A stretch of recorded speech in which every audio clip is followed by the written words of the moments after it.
for Pet Perspective, sponsored by Ada Animal Hospital. Well, the weather was gorgeous this weekend, and I imagine many of us went outside with our pets. And it's important, though, that we know what to expect when we go to explore the great outdoors, especially when we're joined by our furry friends, right? So we have Dr. Jenny Norman and Rocco and Ruben. Yes, we have 2 dog mascots today. They're all here to share with us some great tips for heading in the great outdoors. Ruben is so stoic and just relaxed and happy, and Rocco's waiting for some treats. Exactly. That's how it goes with the 2 of them. Yes, yes. No, I'm so excited to have the 2. All right. So, Dr. Norman, what's the first thing we really need to make sure we keep in mind when we head outside? So, first thing when we head outside, because we're all excited, I know I was excited this weekend, is making sure that we stay hydrated, not only for ourselves, but for our pets as well. So, a good rule of thumb, every dog for their daily water needs about an ounce of water per body pound. So you think about that's about their normal maintenance. So if you're out hiking, it's warm, it's hot, you're doing more activity, they're going to need a little bit more than that. And making sure that when you're planning for your hike and bringing water, you're bringing extra for your pet too. That's a great point. Okay, so it's an ounce per pound of weight in the dog. Yes. I never knew that. Yes. Okay, excellent. Okay, what else should we keep in mind when we're heading outside? So another thing is to bring, I always say, bring just some basic first aid supplies. Okay. You know, we know to stay off the trail, be a little bit more cautious. Our dogs get excited and they just want to go, go, go. So if you're like Ruben here and you tolerate a little harness that has a little backpack on it, you can have your dog bring your supplies too. And I like that. They carry their own supplies. They carry their own supplies, exactly. So I packed a few things for Ruben that I always recommend taking out. And a lot of this we should already have in our home. So you don't need to go and, buy an extensive pet-specific first aid kit or go out and buy other things. Things that would be good for us to have on hand can be good for them too. Oh, okay. Yeah. So I'm imagining some type of wrap, right? Yes. Yeah.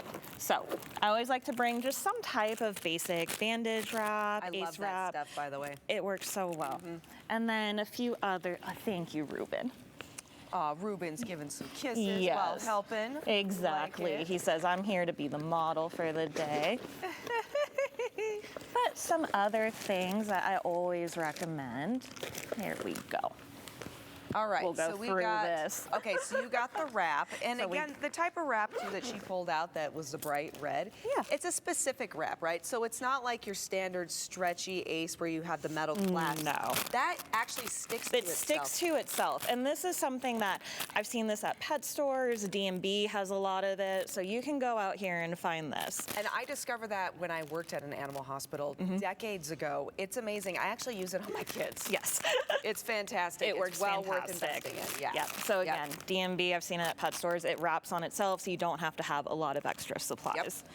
But then still having just some extra gauze available that you can clean things with. Again, I think we all have these in our first aid kit. Just those compressive, non-compressive little gauze pads to put on something so we can put some pressure.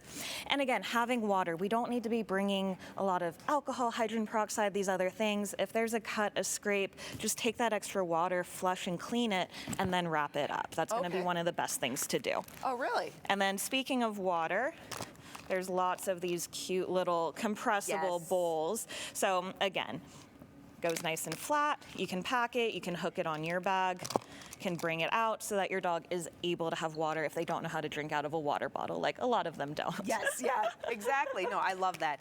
And that's so cute, too, that you had the little harness here on Ruben as well. Yeah. You don't want to pack it too heavy, though, right? No, exactly, exactly. So, you can see these are all pretty light supplies. I wouldn't put an extra water bottle on your dog. That's a lot of weight. But just a few things, or again, they can carry their own snacks and treats. Okay, and then what about, though, too, pest prevention? Yes. That's important, right? That's very important. So ticks, we have a lot of ticks here in Idaho, especially up in the hills. So we want to make sure that our pets are protected. And there's lots of different things that can protect them. There's different products you can give them that are like little treats that are given once a month. There's some collars, I'm not a big fan of those, but there's lots of different options. So not only ticks, but against mosquitoes. Talk about heartworm disease. They carry heartworm disease, so we want to protect against mosquitoes. Other parasites that they can be getting, roundworm mealworms, hookworms, if they're eating things in the ground. So we want to make sure we have a comprehensive protection for our pets. So again, Ruben is carrying 2 of my favorite products that are out there right now. Ruben's so helpful He today. is. He's a good little assistant here. But both of these are fully, once a month comprehensive medications. Great. And these are things that the animals will ingest, so then it's Yes. systemic, not necessarily like an external topical type preventative. This is something that is inside your dog's Exactly. body. So you don't have to worry about little kids being exposed Kids to aren't collars, exposed to all the collars. other things. Their collars aren't getting caught on things. Yep. And then the vet, though, can help you figure out Exactly. which one's going to be the Best for your animal. Exactly. Dr. Norman, where can people go so they can learn more, and then maybe they can also include you as their emergency vet in the event something happens when they're out? Yes, you always want to make sure you know where the closest vet is as well. Yes. But our website, idaho-today.com, best place to get information about us. Dr. Norman, thank you Thank so much. you. Ruben, Rocco, thank you guys. You're the best little mascots. We'll be right back with more here on Idaho.